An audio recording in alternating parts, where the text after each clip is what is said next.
Hi viewers, welcome to சுகாஸ்னி திலகம். இன்றைக்கி நம்ம கேசரி செய்யலாம். வாங்க இப்போ அடுப்பு பற்ற வச்சுக்கலாம். இந்த டேஸ்டியான கேசரி செய்கிறதுக்கு ஃபஸ்ட்டு நம்ம ரவையை போட்டுக்கலாம். ரவை போட்டு நல்லா வறுத்து எடுத்துக்கலாம். இப்போ நான் ரவையை போட்டுக்கிறேன். இப்போ ரவையை நல்லா நம்ம வறுக்கலாம். நல்லா ரவை வரட்டும், ரொம்ப தீஞ்சிட வேண்டாம். இப்போ நம்ம நல்லா கலரி விட்டுட்டே இருக்கலாம், இல்லை ரவை தீஞ்சிரும். நம்மளோட கேசரியான மெயின் இன்க்ரீடியண்ட்டே ரவை தான். இப்போ நம்மளுடைய ரவை நல்லா வறுந்துடுச்சு.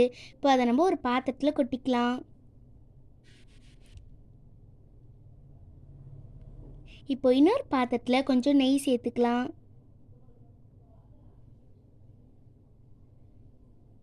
இப்போ நெய் நல்லா சேர்த்துக்கலாம். நல்லா நிறைய நெய் சேர்த்துக்கலாம். இப்போ கரண்டியில் இருக்க நெய் நம்ம எடுக்கணும்னா அப்படியே நம்ம அடுப்புலேயே வைக்கலாம், அதனால் உருகி வந்துடும். இப்போ நெய் நல்லா உருகட்டும். சூப்பராக நெய் உருகுதுல.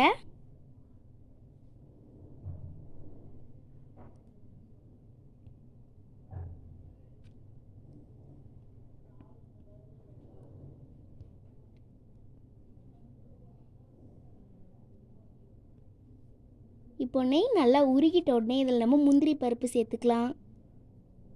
முந்திரி பருப்பை நல்லா வறுத்து விட்டுக்கலாம்.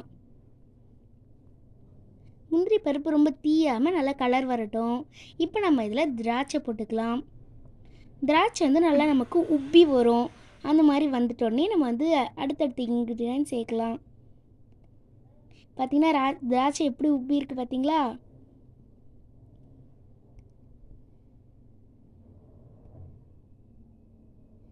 இப்போ நம்ம இதில் எந்த பாத்திரத்தால் ரவை எடுத்துமோ அதே பாத்திரத்தால் நல்லா வழியாக தண்ணி ஊற்றிக்கலாம். ரெண்டு கப் தண்ணி ஊற்றிக்கலாம். 1 கப் ரவைக்கு 2 கப் தண்ணி. இப்போது ஏலக்காவை பிச்சு போட்டுக்கலாம். இப்போ நல்லா மிக்ஸ் பண்ணி விட்டுக்கலாம். இப்போ அதில் நம்ம கொஞ்சம் கேசரி பவுடர் போடலாம். ஆரஞ்சு கலர், க்ரீன் கலர், எந்த கலர் வேணால் சேர்த்துக்கலாம். இல்லை கேசரி பவுடரும் இல்லாமல் ஒயிட் கலர்லேயும் செய்யலாம். இப்போ கொஞ்சம் உப்பு போட்டுக்கலாம்.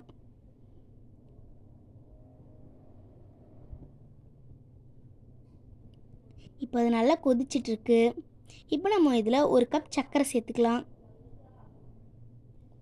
சர்க்கரையை நல்லா மிக்ஸ் பண்ணி விட்டுக்கலாம்.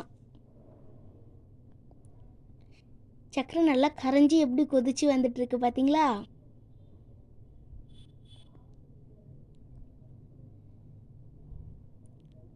பார்த்திங்கன்னா நல்லா கொதிச்சுட்டு இருக்கும்போது ஒரு கையில் நம்ம ரவை எடுத்துக்கலாம். இன்னொரு கையில் நம்ம ஜெல்லி கரண்டி எடுத்துகிட்டு ரவையை கொட்டிட்டு ஜெல்லி கரண்டியால் நல்லா கிளறிட்டே இருக்கலாம்.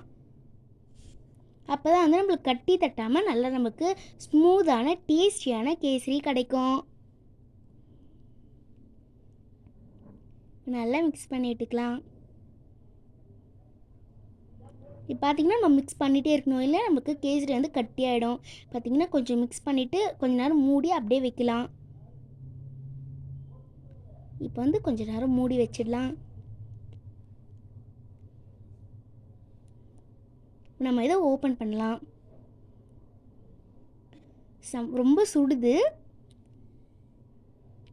பார்த்திங்களா, நம்மளோட கேசரி சூப்பராக ரெடி ஆகிடுச்சு. இப்போ பார்த்திங்கன்னா இதில் நம்ம பிளேட்டில் சர்வ் பண்ணிடலாம். ஓகே, அவள் தான் இந்த வீடியோ முடிஞ்சிச்சு. ஓகே, இந்த வீடியோ பிடிச்சிருந்ததுன்னா லைக் பண்ணுங்கள், ஷேர் பண்ணுங்கள், கமெண்ட் பண்ணுங்கள். மறக்காம சேனல் சப்ஸ்கிரைப் பண்ணி பக்கத்தில் இருக்க பெல் ஐக்கானை கிளிக் பண்ணி ஆல் கொடுத்துருங்க. அப்போ தான் நாங்கள் போகிற அடுத்தடுத்த வீடியோ உங்களுக்கு நோட்டிஃபிகேஷனாக வரும். Thank you, bye bye.